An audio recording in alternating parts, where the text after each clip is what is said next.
Ladies and gentlemen, please leave your beards alone for just a few minutes and enjoy the Gaydon Classic Car Show 2021. Known as the Austin Land Crab or the Austin 1800, sometimes there's 6, Wolseley 6, there are many different variants of the same basic AD017 car. Marvellous! This is where the Triumph 2000, 2500 and PI models all seem to be hanging out. But contrary to the opinions of some of the experts, all of these cars have managed to get here without being on fire first. This here is the Rover 200 section of the event, although as you can see all of these are actually 25s and an R8 and a 45. Oh, and another 25 just there, but they all seem to be lumped together for some reason.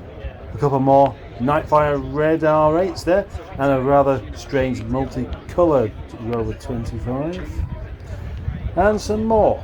All very nice, but of course you still see most of these cars on the road. So why are they at this event in the first place? That's what I want to know. This here is a Rover SD3 owned by a friend of mine called Adam. It has over 400,000 miles on the clock. It is still running fine. Good Rover. MG Maestro, Montego, MG Maestro, MG Maestro, Maestro van. And after that, another MG Maestro and another Maestro and then a Montego. Many people get these mixed up and they shouldn't because they're not the same car. There's a Maestro, another Montego, and then another Montego, and then those two are Rover 600s and a Rover 800. They're different cars altogether, you know. Hello. Here we have a brace of rather lovely Marinas. They were a competitor to the Ford Cortina. But what you'll notice here is that none of the owners are wearing baseball caps. Look, even more Marinas. And all of these cars have managed to get here under their own steam, against all of the odds. And you'll notice that none of these owners needed help getting dressed from their carer. Quite a lot of Rover SD1s in their traditional 1970s colours. The Rover BRM stands for British Racing Motors, and not as many people think Brum, because that's what cars do. They're all the same colour green with the same red lipstick on, looking a bit like a dog on heat. Rover 75 and the Morris Minor and another one and another and some more just down there. Gosh, lots of Morris Minors. More Moggies than you'll find in an old lady's house. Lots of Rover 200 coupes to be seen. Very pretty cars, just not particularly practical. Very good on looks, not very good on space.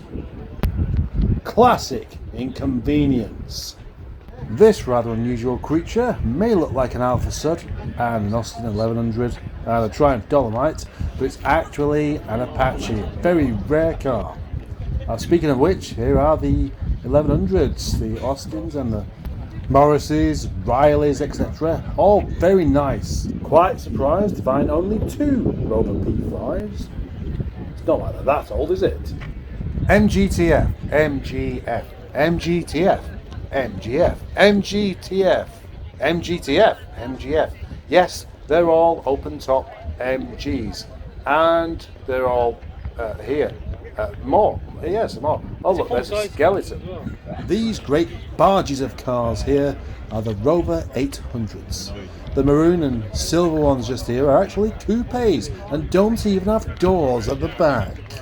The Triumph TR cars, TR5, TR6, TR7, proper sports cars, driven by men who can actually fix things and are not afraid to get their hands dirty.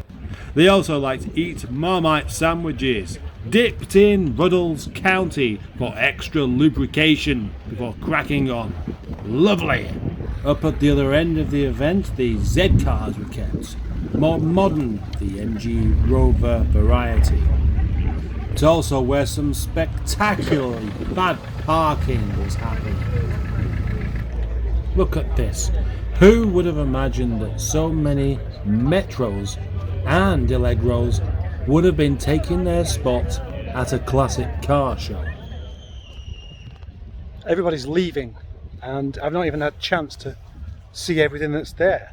I've not even had a look at the museum pieces, and everyone's going already because of the possible build-up of traffic. I could drop more oil than them.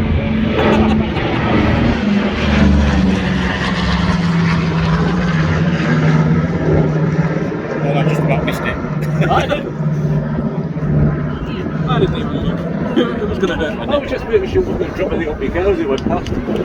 I was like, oh look, a roof.